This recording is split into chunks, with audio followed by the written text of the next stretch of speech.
Saudara, mari kita berdoa mempersiapkan hati kita untuk mendengarkan firman Tuhan. Kami menyediakan hati kami untuk ditaburi oleh benih firman Tuhan yang akan bertumbuh dengan subur dalam kehidupan kami dan berbuah dengan lebat sehingga kehidupan kami menjadi berkat bagi banyak orang oleh karena mereka melihat Kristus di dalam kehidupan kami. Mohon kiranya Tuhan mencerahkan pikiran kami ya Tuhan. Roh Kudus bekerja dan berdiam di dalam hati kami untuk memudahkan bagi kami memahami setiap kebenaran yang disampaikan oleh hamba-Mu yang sangat terbatas ini. Tuhan pakai dan urapilah dia sehingga pesan firman Tuhan ini menjadi kuat dan menjadi begitu jelas dapat diterima dan dipahami oleh setiap jemaat Tuhan yang mendengarkannya. Pakai dan urapilah dia ya Tuhan. Di dalam nama Tuhan Yesus Kristus kami bersyukur dan kami berdoa. Amin. Shalom saudara-saudara. Puji Tuhan, saya juga mengucapkan selamat Natal kepada saudara-saudara karena minggu ini adalah minggu yang masih sangat kuat sekali suasana Natalnya.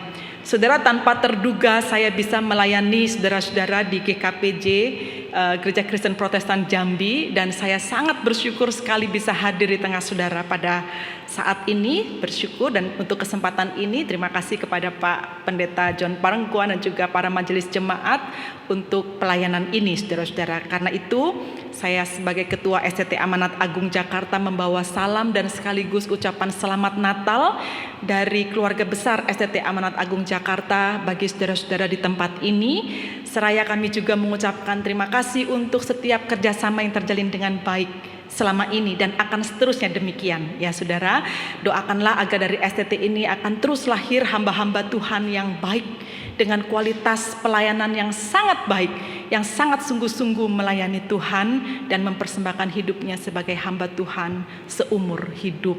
Saudara, demikianlah saya menyampaikan rasa terima kasih atas kerjasama ini, termasuk juga bersyukur melihat alumni-alumni kami yang diterima melayani di tempat ini, baik di gereja maupun di sekolah Bina Kasih. Saya yakin kehadiran mereka sudah menjadi berkat bagi saudara sekalian. Tema firman Tuhan hari ini akan kita pelajari bersama adalah The Gratitude, yaitu mengenai ungkapan rasa terima kasih saudara.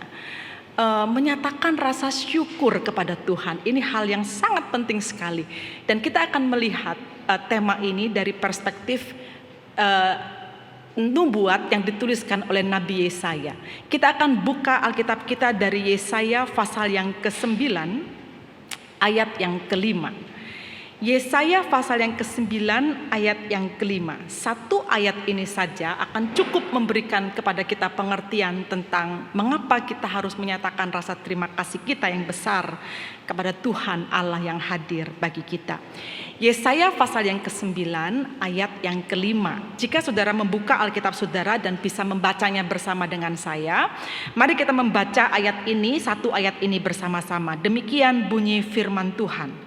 Sebab seorang anak telah lahir untuk kita, seorang putra telah diberikan untuk kita. Lambang pemerintahan ada di atas bahunya, dan namanya disebutkan orang Penasihat Ajaib, Allah yang perkasa, Bapa yang kekal, Raja damai.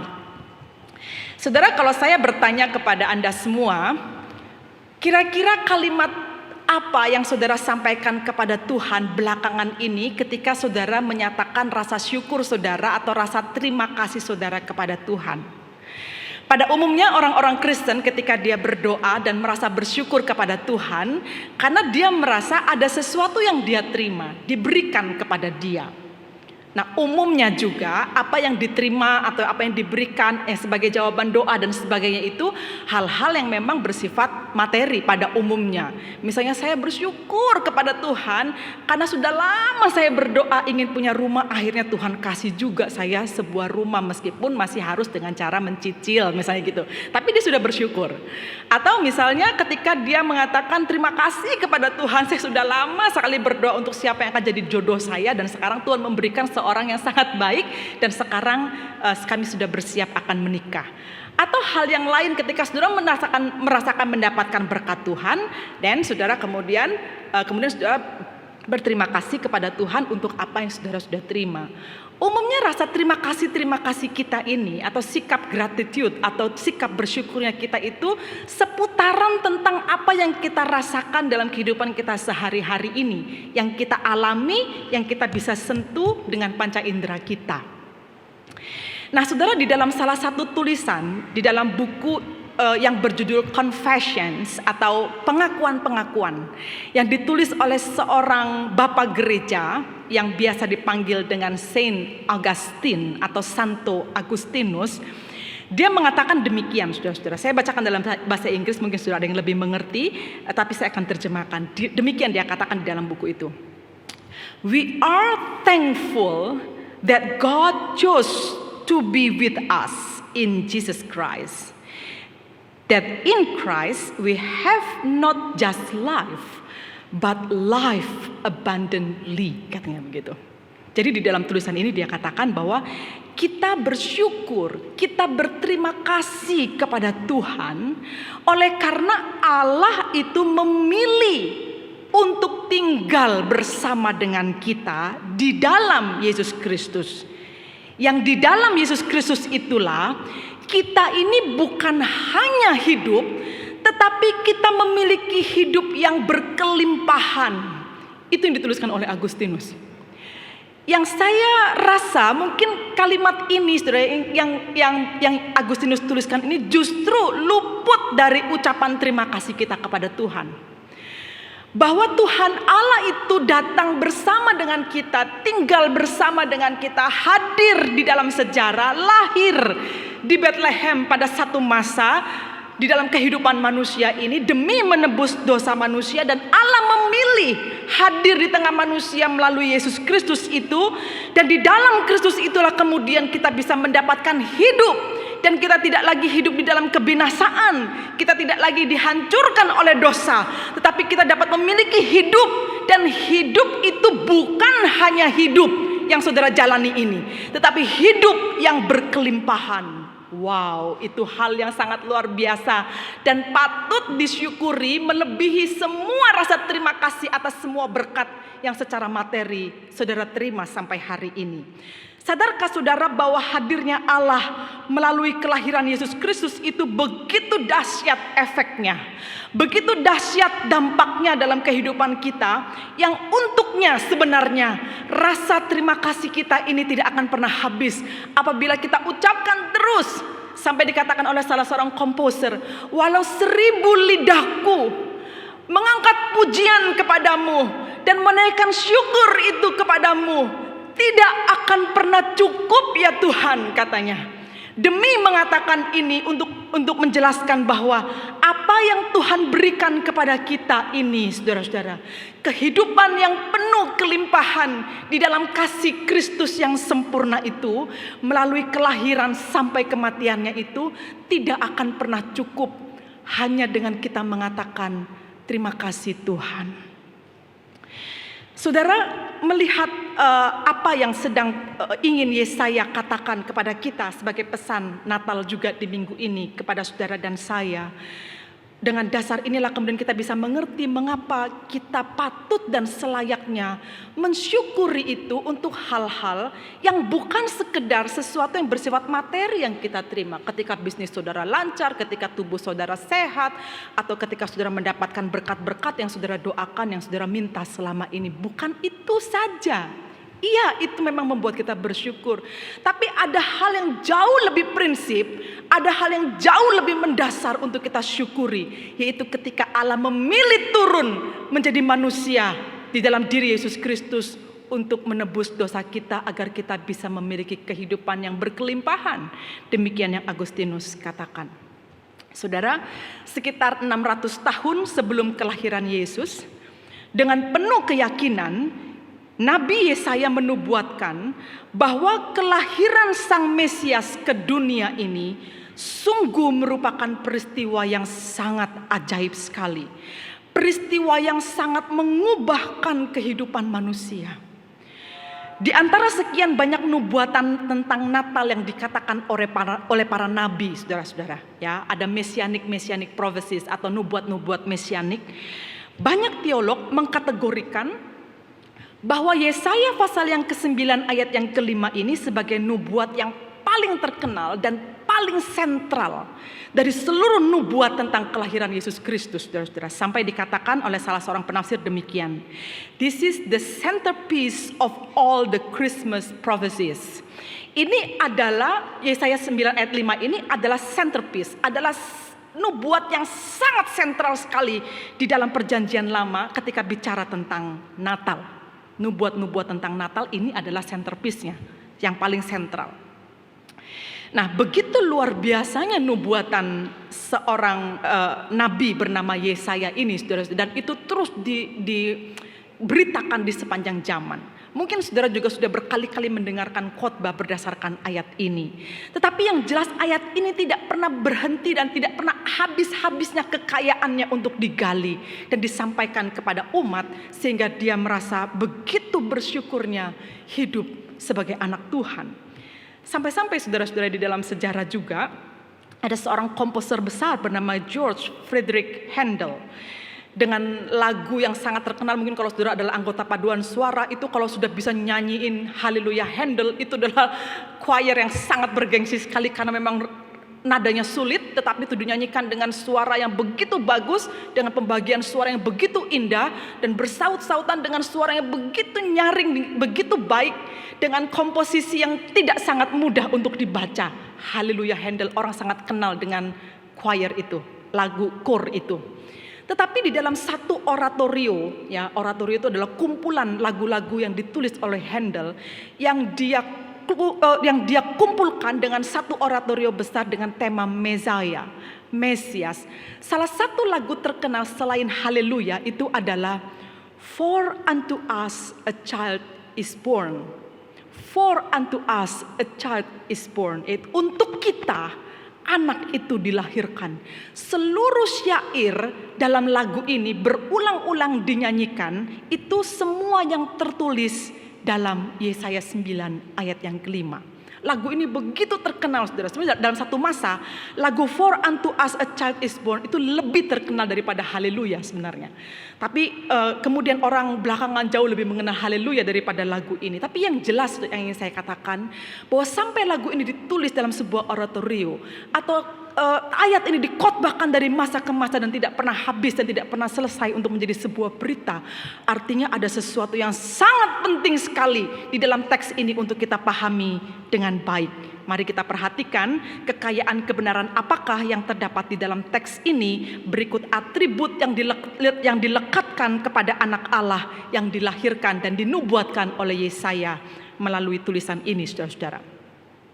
Kalau saudara perhatikan, ya, membaca sekali lagi tulisan ini, jelas sekali Yesaya di dalam nubuat yang agung ini sebanyak 2 kali mengulang kata unto us, atau dalam bahasa Indonesia itu untuk kita. Itu ada di dalam frasa pertama atau bagian pertama dari tulisan ini. Dikatakan sebab seorang anak telah lahir untuk kita. Lalu kemudian frasa di bawahnya dikatakan seorang putra telah diberikan untuk kita. For us, untuk kita, unto us, untuk kita. Nah, saudara, ini kata menjadi begitu menarik dengan pengulangan yang seperti ini untuk diperhatikan. Karena ada sesuatu yang begitu hebat yang terdapat diri Mesias itu yang diberikan oleh Allah kepada kita, dan itulah yang menjadi tujuan kedatangannya.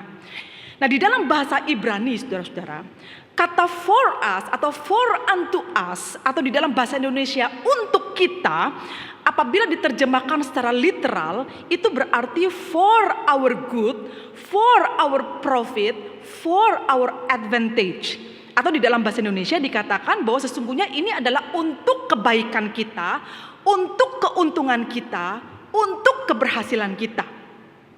Kira-kira seperti itu ketika dikatakan bahwa anak itu diberikan untuk kebaikan kita, untuk keuntungan kita. Jadi kalau saudara-saudara, biasanya kan kalau kita mengucapkan terima kasih itu karena memang ada sesuatu yang diberikan kepada kita. Misalnya kalau saya diberi sebuah buku oleh seorang teman, maka saya akan katakan, oh thank you ya, terima kasih ya. Nah sekarang di dalam nubuat ini dikatakan bahwa anak yang dilahirkan ini adalah diberikan untuk kita. Jadi logikanya secara sederhana, ketika dikatakan bahwa anak ini diberikan untuk kita, putra ini diberikan untuk kita, bukankah sebagai respons yang paling mendasar dan paling pertama adalah terima kasih Tuhan, karena Kau telah memberikannya, anak itu bagi saya. Makanya Agustinus tadi mengatakan, we are thankful karena Allah memilih untuk hadir di dalam diri kita melalui anaknya Yesus Kristus. Saudara, bagaimana tidak istimewa umat manusia ini di mata Tuhan? Apabila kita mengatakan bahwa Yesus itu hebat, maka sesungguhnya kehebatannya itu untuk kita. Kalau kita mengatakan bahwa Yesus itu baik, maka sesungguhnya kebaikannya itu untuk kita. Kalau kita mengatakan bahwa Allah itu berkuasa, bahwa Yesus itu berkuasa, maka kekuasaannya itu juga untuk kita. Dan kalau kita mengatakan bahwa Dia adalah Allah yang kuat dan perkasa, maka sesungguhnya kekuatan dan keperkasaannya itu adalah juga untuk kita. Saudara, bagaimana mungkin kita tidak bisa merasa diri kita itu istimewa apabila segala sesuatu yang ada pada diri Yesus Kristus itu adalah untuk kita. Sekali lagi saya katakan, untuk kita. Bagaimana mungkin kita tidak bersyukur untuk semua ini? Kalau Dia melakukan segala yang baik, bukan untuk para malaikat, bukan untuk makhluk yang lain yang Dia sebutkan, tetapi untuk kita, untuk manusia yang berdosa ini, saudara-saudara. Nah, di dalam hal inilah kemudian kita mengerti bahwa sesungguhnya kita orang berdosa yang pantas untuk binasa, yang pantas untuk hancur ini, menerima kasih Allah yang sempurna itu, diberikanlah Yesus Kristus kepada kita agar kita memperoleh keuntungan, agar kita memperoleh kebaikan. Maka ada satu lagu yang mengatakan, mengikut Yesus, apa saudara? Keputusanku. Kenapa mengikuti suatu keputusan? Karena itu memang keuntungan yang besar buat kita. Saya tidak tahu berapa banyak dari saudara merasakan bahwa mengikut Yesus itu adalah sebuah keuntungan besar bagi saudara. Yang kemudian dari situ kemudian saudara merasa berterima kasih untuk keselamatan yang Tuhan berikan di dalam diri saudara, jauh melampaui kehebatan bisnis atau kehebatan usaha atau kehebatan pekerjaan atau kesehatan tubuh yang saudara rasakan sekarang. Nah, dalam hal itulah saya jadi merasa heran apabila mendapati ada orang-orang Kristen yang merasa dirinya itu sebagai orang yang malang, ya, sebagai orang yang tidak beruntung, sebagai orang yang berjalan sendiri seperti di dunia ini gitu, sebagai orang yang tidak tertolong gitu, sebagai orang yang ditinggalkan. Apa iya saudara-saudara bahwa saudara ini adalah orang yang tidak tertolong, ditinggalkan, ditolak? Apa iya saudara ini adalah orang-orang yang betul-betul tidak bisa merasakan cinta Tuhan meskipun cinta itu sudah diberikan kepada saudara? Jangan-jangan memang kita yang mengeraskan hati dan kita yang tidak bisa memiliki sikap bersyukur kepada Tuhan. Sehingga yang ada di dalam pikiran kita ini adalah hal-hal yang terus-menerus menekan dan membuat kita stres, yang merasa kita ini hidup itu setiap hari penuh dengan keluhan. Nggak enak di sini, tidak baik di sana, dan kita merasakan hal-hal yang tidak begitu baik terus mengikuti perjalanan hidup kita seperti orang yang kena kutuk katanya. Saudara, bukankah Tuhan itu datang kepada kita untuk mematahkan semua belenggu itu dan kutuk itu agar kita menerima keselamatan dan menerima kehidupan kekal bersama dengan Dia? Saudara, mari kita perhatikan mengapa hanya Yesus Kristus yang paling tepat menjadi pengantara dan penebus kita, dan kepadanya kita harus menaikkan rasa syukur kita. Di bagian pertama nubuatan ini, Yesaya mengatakan, sebab seorang anak telah lahir untuk kita, seorang putra diberikan untuk kita. Di dalam terjemahan bahasa Inggris dikatakan demikian, for unto us a child is born, unto us a son is given. Saudara, kalau membaca ini ya dalam pemahaman sederhana, kalau kita baca di dalam teks ini kan nggak ada bedanya ya. Ini kan hanya sebuah istilah, seorang anak dan seorang putra. Itu kalau di dalam bahasa Indonesia itu kan biasa dipakai secara bergantian kata-kata ini atau istilah ini. Kalau misalnya ada seorang bertanya kepada kita, berapa anaknya Bu? Gitu. Atau berapa putranya Bu? Pasti kita akan pikirnya sama kan. Jadi anak dengan putra itu kan pengertiannya sama. Tetapi di dalam nubuat Yesaya ini secara teologis, antara dia menyebutkan a child is born, seorang anak dilahirkan, dan seorang putra diberikan, itu memiliki pemahaman teologis yang sangat berbeda sekali di antara keduanya, saudara-saudara. Antara child and son, antara anak dan putra. Di dalam tulisan ini ya, berdasarkan pemahaman dari sastra Ibrani akan bisa ditemukan di sana. Sebagian besar teolog Perjanjian Lama memahaminya demikian, saudara-saudara. Bahwa ketika Yesaya mengatakan a child is born, seorang anak dilahirkan, dia sedang bicara tentang kemanusiaan sejati dari diri Kristus. Bahwa dia memang akan muncul sebagai anak yang dilahirkan melalui rahim seorang perempuan yang kemudian kita kenal bernama perawan Maria itu. Dia dilahirkan dengan proses kelahiran. Maka dikatakan he was born. Bahwa anak itu dilahirkan. Tetapi ketika Yesaya bicara tentang a son is given, atau seorang anak, seorang putra diberikan, dia sedang bicara tentang keilahian Kristus. Ketika itulah Yesaya memakai kata diberikan dan bukan dilahirkan. Saudara, dua istilah ini menjadi penting sekali untuk kita pahami bersama. Agar orang-orang yang menerima berita nubuat ini memahami bahwa di dalam diri Yesus Kristus itu, orang tidak bisa melihat dia hanya sebagai manusia biasa saja yang diberikan oleh Allah kepada kita. Atau dia hanya Allah saja di mana tidak ada kemanusiaannya sehingga dia tidak bisa merasakan apa yang kita rasakan.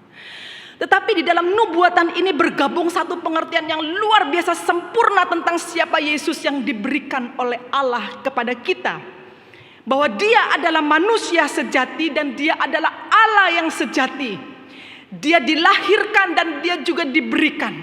Dia lahir dari rahim perempuan tetapi dia diturunkan, diberikan oleh Allah secara langsung kepada kita. Karena dia adalah Allah itu sendiri. Saudara, secara teologis kedua makna tentang siapa Mesias yang dinubuatkan oleh Yesaya ini menjadi begitu penting. Kemanusiaan dan keilahian yang menjadi satu di dalam diri anak Allah yang dilahirkan dan diberikan kepada kita itulah yang memungkinkan keselamatan itu terjadi atas kita. Maka Agustinus tadi mengatakan begini, kamu tuh gak just life loh, kamu tuh gak cuma hidup, tetapi kamu life abundantly. Kamu itu hidup dengan berkelimpahan. Itu bisa terjadi karena yang diberikan kepada kita ini adalah manusia sejati dan Allah sejati di dalam satu pribadi, Yesus Kristus. Saudara, memang betul bahwa tentang hal ini, tentang Yesus adalah manusia sejati, Allah sejati di dalam satu pribadi, itu menjadi perdebatan terus-menerus secara teologis di sepanjang zaman. Tapi saya tidak ingin memasuki perdebatan itu, tapi saya ingin mengatakan kepada saudara bahwa tekanan utama dari nubuat dan pengajaran yang kita yakini oleh Yesaya ini, yang diberikan oleh Yesaya ini adalah karena Kristus memiliki dua natur di dalam dirinya, yang insani dan juga yang ilahi. Maka kehadirannya di dunia ini demi membawa keselamatan bagi umat manusia dapat terjadi perfectly, secara sempurna. Dan itu kita rasakan. Saudara, yang pertama, sebagai manusia, dia sama seperti kita. Dia memulai hidupnya dengan cara dilahirkan. Tentang hal ini ada seorang penafsir dengan sangat bagus menuliskan demikian. Saudara, nanti saya terjemahkan. Dia katakan begini, as a man, he felt everything we feel, hurt like we hurt, wept like we weep, and his death, he even felt the weight of sin as he took ours upon himself.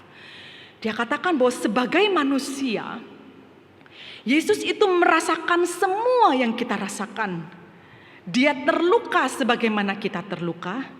Dia menangis sebagaimana kita menangis, dan di dalam kematiannya bahkan dia merasakan beratnya dosa yang diambilnya dan dipikulnya pada dirinya sendiri demi menanggung dosa kita. Saudara, ini hal yang penting untuk kita pahami di dalam kemanusiaan Kristus. Dia merasakan apa yang kita rasakan. Jadi kalau saudara susah, saudara harus ingat bahwa anak yang diberikan oleh Allah kepadamu itu adalah Kristus Yesus yang dapat merasakan semua kesusahan saudara, semua kebingungan saudara, semua keterlukaan hatimu, semua sakit yang kau rasakan, semua dia rasakan. Dan dia tahu persis apa artinya menderita, karena memang dia adalah Allah yang menderita. Nah, dalam keberadaannya sebagai Allah, yang kedua, saudara-saudara, Kristus telah ada sebelum dunia ini dijadikan. Yesaya jelas mengatakan bahwa sebelum dia diberikan kepada kita sebagai juru selamat, dia sudah ada sejak purbakala, sejak dahulu kala. Yohanes pun mencatatnya demikian, bahwa dia telah ada sejak mulanya. Mulanya itu kapan? Tidak ada batas waktu, ya mulanya gitu. Sesuatu yang bersifat kekal itu ada pada dirinya. Nah, karena dia adalah Allah dan bukan hanya manusia, maka dia sanggup memerangi dosa. Dia sanggup mengalahkan kematian. Bahkan dia sanggup memenangkan kematian itu. Dan dia bangkit dari kematian itu untuk menandakan bahwa dia sanggup mengalahkan apapun yang ditakuti oleh dunia ini. Dan dia sanggup mematahkan belenggu dosa yang selama ini terus membelenggu hidup manusia dan menghancurkannya. Nah, keberadaannya sebagai Allah itulah dikatakan bahwa dia adalah anak yang sempurna. He is the perfect Son of God, the promise of the ages, and the Holy One of Israel, the desire of nations, the light in the darkness, the only hope for our lost world. Dikatakan demikian, bahwa dia adalah anak Allah yang sempurna, janji atas segala zaman, seorang yang kudus dari Israel, yang dirindukan oleh seluruh bangsa, terang dalam kegelapan, dan satu-satunya pengharapan bagi dunia kita yang terhilang. Saudara, dua hal ini, pernyataan pertama di bagian pertama nubuatan Yesaya ini sangat sentral sekali memang. Dan itu adalah fondasi dasar dari seluruh nubuat mesianik yang pernah ada di seluruh kitab suci Perjanjian Lama.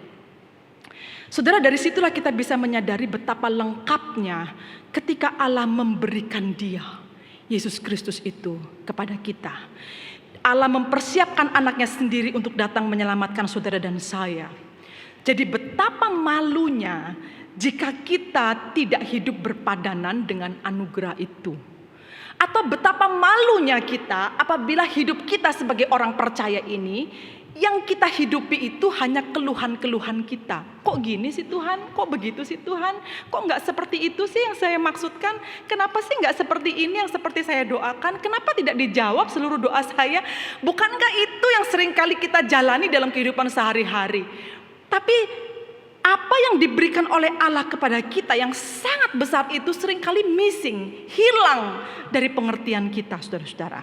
Nah, itulah sebabnya dikatakan ketika didapati oleh Allah ya kepada bangsa Israel itu, ketika mereka ada di dalam masa-masa berat dalam perjalanan mereka di padang gurun, berkeliling 40 tahun lamanya gitu ya, berperang dengan berbagai suku bangsa, itu sangat melelahkan. Dan mereka terus mengeluh, setiap kali mengeluh kepinginnya meninggalkan Tuhan gitu. Setiap kali mengeluh kepinginnya menyembah berhala.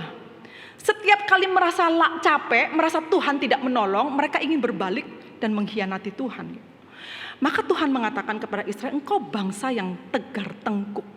Kamu sungguh keras kepala, bangsa yang tidak tahu berterima kasih.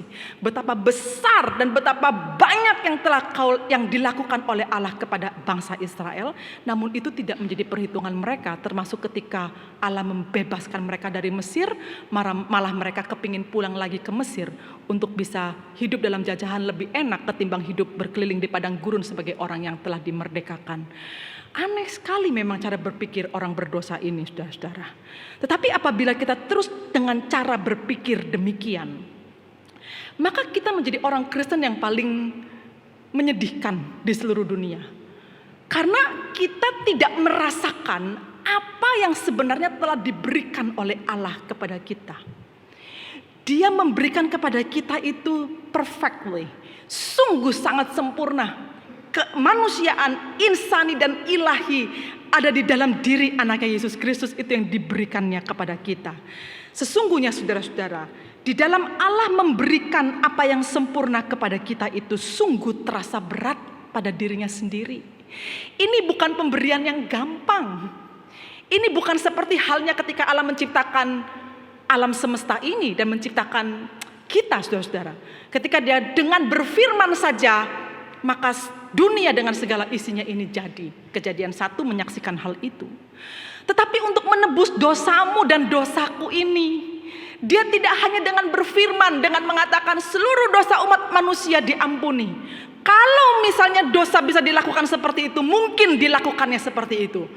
Tapi Tuhan tahu bahwa Dia berperang dengan dosa itu sebagai sesuatu yang amat sangat berat. Dan manusia tidak akan pernah mungkin bisa melawannya, kecuali Dia sendiri yang harus turun, memberikan anaknya itu untuk berperang menggantikan kita. Saudara, hal itulah yang kemudian kita kenali, bahwa pemberian Allah ini nilainya adalah misi keselamatan umat manusia. Jadi Dia menjalankan misi menyelamatkan manusia dari dosa yang membinasakan itu. Kalau tidak berat, saudara-saudara, Yesus tidak akan berdoa dengan mengatakan demikian ketika Dia di Getsemani. Ya Bapa, jika Engkau kehendaki, lalukan cawan penderitaan ini daripadaku. Tetapi bukan kehendakku yang jadi, kehendak Bapa. Jadi kalau tetap ini adalah kehendakmu, biar ku minum cawan penderitaan itu. Tidak pernah sedikit pun ada keluhan sepanjang jalan kehidupan Yesus Kristus itu ya, sepanjang Dia dilahirkan sampai Dia melayani Tuhan, menerima begitu banyak penolakan, hinaan, dan bahkan dikejar-kejar untuk dibunuh. Tidak pernah ada keluhan sedikit pun. Hanya di dalam doa itu saja Dia seperti bicara kepada Bapaknya, betapa berat cawan yang kau minta untuk kuminum ini. Tetapi kalau itu memang kehendakmu, aku akan meminumnya. Dan memang Allah mengatakan kau harus meminumnya. Bapa mengatakan kepadanya kau harus meminumnya.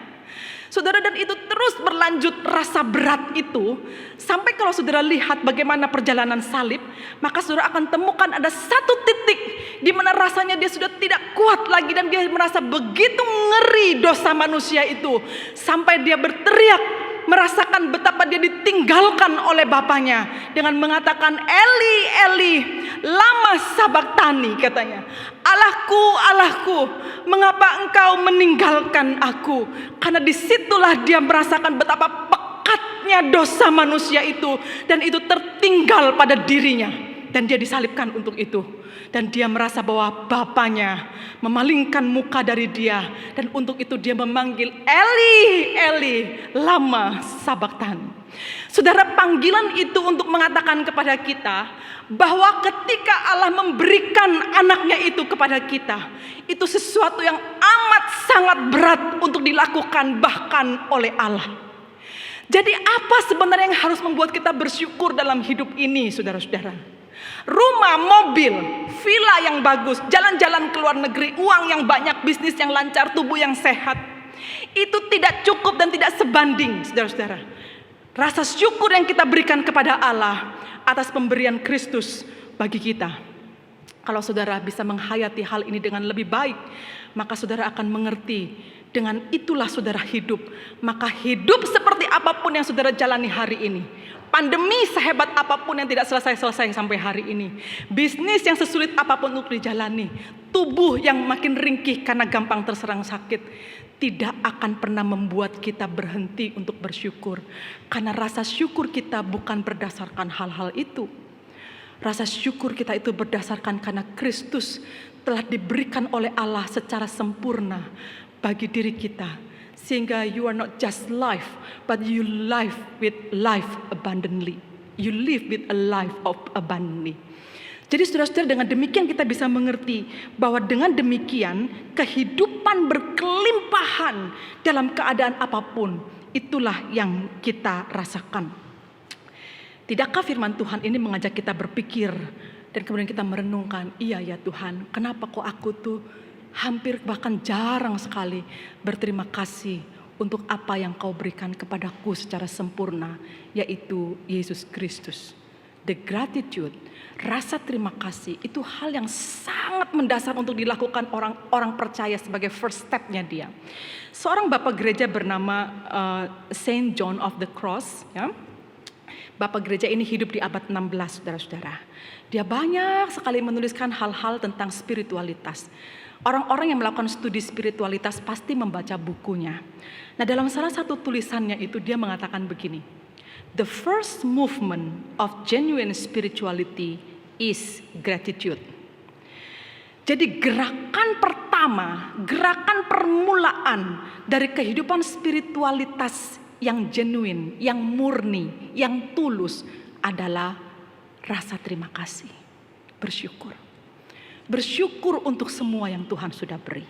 Bersyukur untuk apapun, itu adalah first movement. Itu adalah gerakan pertama kebangunan rohani di dalam diri seseorang, yaitu gratitude, terima kasih kepada Tuhan. Kalau saudara membaca di bagian kedua dari pasal 9 ayat yang kelima ini, saudara akan lebih bersyukur lagi. Dia diberikan secara sempurna dalam kemanusiaan dan keilahiannya, dan kemudian dilengkapi dengan begitu luar biasanya 4 atribut yang dikatakan oleh Yesaya. Saudara, di sini Yesaya menyebutkan 4 atribut Mesias yang dimaksudkan diberikan untuk kita. Yang pertama adalah dia yang akan datang itu disebut penasihat ajaib. Artinya dia adalah jawaban atas kebingungan kita. Kalau kita bingung, kita cari orang yang bisa menasihati kita kan, saudara. Kalau hati kita galau, kita cari orang yang bisa menasihati kita supaya kita bisa tenang kan. Kalau saudara stres, depresi, bahkan ada psikolog, ada psikiater, kita datang kepada mereka supaya mereka bisa mengcounseling kita, memberikan nasihat kepada kita supaya kita tidak lagi terlalu depresi atau terlalu stres. Dan di sini dikatakan bahwa dia adalah penasihat ajaib. Tidak ada orang di dunia ini, tidak ada pribadi di dunia ini yang bisa memberikan nasihat seperti nasihatnya Kristus buat kita yang tertulis di dalam firman-Nya. Dia adalah jawaban atas kebingungan dunia ini. Dia selalu tahu apa yang harus dilakukan. Hanya di dalam Dialah kita bisa menemukan jawaban yang pasti. Dan itu dikatakan dengan begitu tegas oleh Yohanes di dalam Injil Yohanes 14 ayat yang ke-6. Di sana dia katakan bahwa Kristus itu adalah the way. Kristus itu adalah jalan. Dia adalah kebenaran.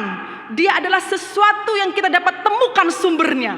Dan jika Yesus adalah penasihat ajaib, the wonderful counselor, maka dia tahu bahwa semua yang ada tentang diri kita ini, segala kesusahan yang ada di hatimu dan di hatiku, dia tahu persis. Dan dia tahu bagaimana cara menolongmu. Dan dia tahu bagaimana cara kita mengatasi situasi yang sangat tidak mudah di dalam kehidupan kita ini. Saudara, maka kalau kita lihat ya saudara ya, dalam kehidupan orang Kristen yang sungguh-sungguh, kita akan temukan betapa dia tetap bersyukur meskipun kondisinya lemah sekali. Saya ceritakan tentang mama saya, kesaksian tentang diri dia itu berulang kali. Dia sudah dipanggil Tuhan karena kanker lambung di tahun 2016 dia dipanggil Tuhan. Tapi saya lihat hidupnya itu sebagai kehidupan yang penuh dengan kesaksian, the testimony of gratitude, kesaksian tentang rasa bersyukur itu di dalam sakitnya. Saudara, ketika saya tahu dia sangat sakit dengan kansernya itu. Dia sudah dioperasi, sepertiga lambungnya sudah dipotong, tetapi nampaknya jaringannya itu terus menyebar sehingga dia tidak bisa bertahan juga, dia sakit. Saya sedih sekali waktu itu melihat dia, sampai saya bilang, Tuhan, saya itu gak kuat juga melihat dia sakit gitu. Dan saya pikir mungkin dia juga tidak akan lama lagi kali hidupnya, walaupun saya rasanya gak rela melepas dia pergi dengan cepat karena saya ingin dia hidup lebih lama sedikit lagi. Waktu itu saya masih studi di Hong Kong untuk ambil S3 saya, dan saya sempat pulang untuk merawat dia di rumah sakit beberapa waktu. Satu siang saya berbicara dengan dia. Saya bilang sama dia, Mama marah tidak dengan sakitmu ini gitu? Marah nggak sama Tuhan gitu? Papa saya hamba Tuhan, saudara. Dia tidak sekolah teologi, dia seorang ibu yang baik, dan dia seorang istri hamba Tuhan yang luar biasa baik menurut saya. Figur ibu gembala yang luar biasa baik. Jadi waktu papa saya dipanggil Tuhan melayani dari Surabaya ke Lampung Selatan pada waktu tahun 78, itu daerah yang sangat fanatik sekali dengan agama yang lain. Dan papa saya ada di sana untuk memenangkan banyak jiwa di sana. Dan mama saya ikut mendampingi dia. Dia melayani terus. Dia melayani Tuhan tanpa pamrih. Dia punya anak banyak, dia urus anaknya, dia melayani Tuhan tidak berhenti sepanjang hidupnya. Sampai tua, dia terus melayani Tuhan. Dia memberikan persembahan berapapun yang dia punya. Dia dikasih anak-anaknya uang sedikit, dia kumpulkan, dia kasih persembahan. Terus seperti itu. Jadi saya tanya sama dia, ada gak ya dia kecewa sama Tuhan gitu? Ada gak ya dia marah sama Tuhan? Saya hanya ingin memastikan saja. Lalu dia bilang gini, kok marah? Dia malah bingung dengan pertanyaan saya. Kamu ini hamba Tuhan kok nanyanya begitu, katanya gitu. Masa mama harus marah sama Tuhan? Kok marah? Kenapa mesti marah? Katanya gitu. Lalu saya tanya gini, mama takut gak dengan kematian? Lalu dia katakan, kok takut? Jiwa di tangan Tuhan, katanya. Hidup atau mati sama saja. Dia mengkaunsel saya, dia menasihati saya. Tetapi dia yang sakit ini, mama saya yang sakit ini, mendapatkan counsel dari the wonderful counselor pada dirinya sendiri. Saya tidak tahu bagaimana caranya Tuhan menasihati dan berbicara di dalam hatinya. Saya tidak tahu bagaimana Tuhan berbicara dengan lembut untuk mengatakan, this is fine, ini baik-baik saja, kamu gak kenapa-napa. Sampai dia bisa mengatakan kepada saya, mama gak apa-apa, kamu tenang saja, katanya begitu. Sampai pada kematiannya pun dia tetap mengatakan sakit sih memang, tetapi dia tenang, saudara-saudara. Bukankah kenyataan ini atau kesaksian hidup seperti inilah yang seharusnya terjadi pada diri orang Kristen? Harusnya dengan orang Kristen ini punya the wonderful counselor yang diberikan kepada kita. Kita ini bukan orang yang mudah panik, saudara-saudara. Kita bukan orang yang gampang sedikit-sedikit ketakutan gitu. Kita seperti orang berjalan seperti orang yang tanpa pengharapan. Ini betul-betul tidak cocok apabila kenyataannya bahwa Tuhan Yesus Kristus itu, Mesias itu diberikan kepada kita sebagai the wonderful counselor, sebagai penasihat ajaib. Maka sesungguhnya setiap pagi, setiap waktu, saudara-saudara, dia berbicara di dalam hatimu secara pribadi, menasihatimu untuk apa yang kau lakukan di pagi itu. Maka Yeremia, penulis kitab Ratapan itu mengatakan bahwa kasih setia Tuhan itu selalu baru setiap pagi. Itu counselnya, itu nasihatnya. Saudara dengar tidak? Soal saudara dengar atau tidak itu kan urusannya kita, urusannya saudara. Tapi bahwa dia adalah wonderful counselor itu tidak tergeser oleh zaman, tidak tergeser oleh penyakit, tidak tergeser oleh pandemi, tidak tergeser oleh kesusahan. Demikian juga ketika Yesaya mengatakan bahwa dia bukan hanya the wonderful counselor, tetapi dia adalah Allah yang perkasa. Saudara, semua yang dihasilkan oleh dosa adalah kekacauan. Dunia ini kacau karena dosa. Hidup saudara kacau karena dosa. Karena dia adalah Allah yang perkasa, maka dia sanggup menata hidup kita lagi. Dengan cara apa? Dengan cara mengampuni dosamu dan dosaku. Dengan cara apa? Dengan cara mengalahkan iblis yang membelenggu kita itu. Dengan cara apa? Dia membebaskan kita dari kuasa jahat. Dengan cara apa? Dengan cara memulihkan jiwamu dari kehancuran. Dan dia membawa keteraturan itu kembali dalam kehidupan kita. Maka saudara dan saya bisa ada sebagaimana kita ada sekarang. Saudara bisa bergerak, saudara bisa bekerja, saudara bisa bernafas, saudara bisa melayani Tuhan, saudara bisa bekerja, saudara bisa menghasilkan berkat dalam hidupmu. Itu karena apa? Karena keteraturan yang Allah perkasa itu berikan kepada kita. Dia adalah Allah yang perkasa dan dia membawa keteraturan itu di dalam kehidupanmu. Dan hal yang tidak kalah pentingnya dikatakan oleh Yesaya adalah dia yang menciptakan alam semesta, dia yang mengatasi segala langit, dan dia adalah Bapa dari segala kekekalan. Saudara, dia yang memulai segala sesuatu dan dia juga yang sangat tahu persis seperti apa semua ini akan berakhir.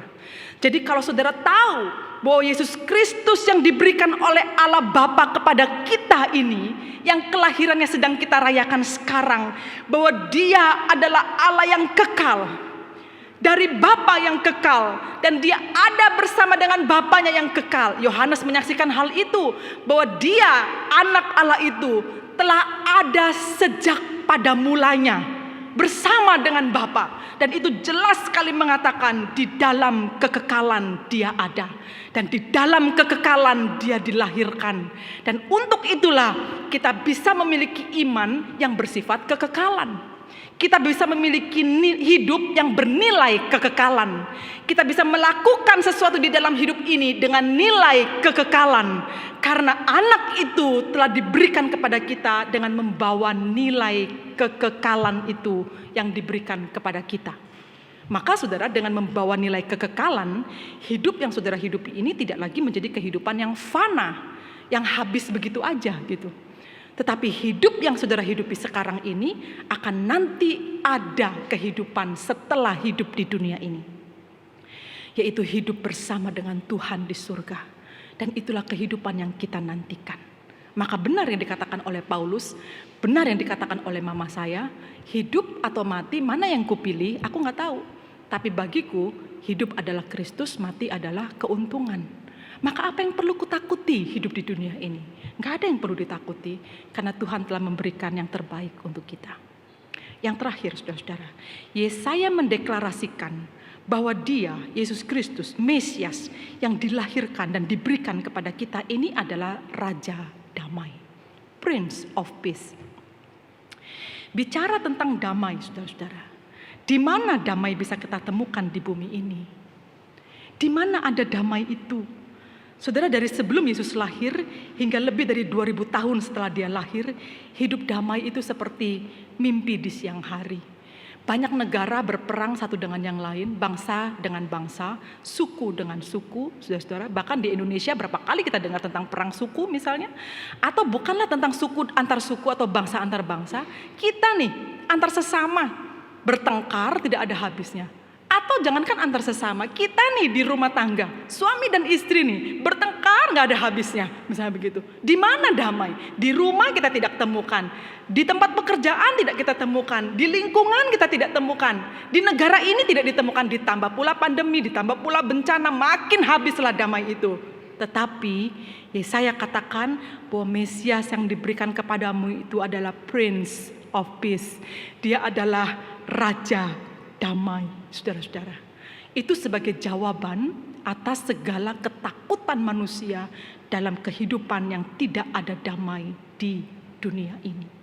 Saudara, ketika dunia ini mengatakan tidak pernah ada damai untukmu, tapi Allah mengatakan anak yang kuberikan kepadamu ini adalah Raja Damai. Dia bukan hanya membawa damai, tapi dia adalah rajanya damai, saudara-saudara.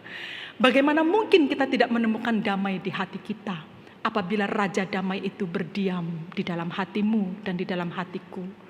Saudara, meskipun dunia ini berkecamuk dengan segala masalahnya, dengan segala kesusahannya, dengan semua pandemi yang gak tahu kapan akan berakhir ini, saudara-saudara, tetapi percayalah, orang Kristen yang sungguh-sungguh memiliki rasa gratitude, memiliki rasa syukur karena pemberian Allah yang sempurna di dalam dirinya, yaitu Yesus Kristus yang lahir di dalam hatinya itu, dia adalah orang yang merasakan damai, tenang meskipun di tengah badai. Nah, sekarang cek coba di hati saudara masing-masing. Apa sih yang saudara sedang rasakan sekarang? Apakah pergumulanmu itu membuatmu kehilangan damai di dalam hatimu?